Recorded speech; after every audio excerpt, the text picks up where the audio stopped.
Hi, I'm Dr. Ravichander, a senior surgical oncologist with more than 20 years of experience.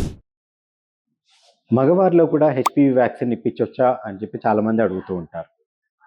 HPV అనేది ఒక viral infection. ఇది మనందరికీ తెలుసు, cervical cancer అనేది HPV వల్ల వస్తుంది అనేది. బట్ మీకు తెలుసా, హెచ్పివి వల్ల మగవారిలో పినైల్ క్యాన్సర్, ఏనోరెక్టల్ క్యాన్సర్ అంటాము, గొంతు క్యాన్సరు, ఇటువంటివన్నిటిని కూడా హెచ్పివి వల్ల రావచ్చు.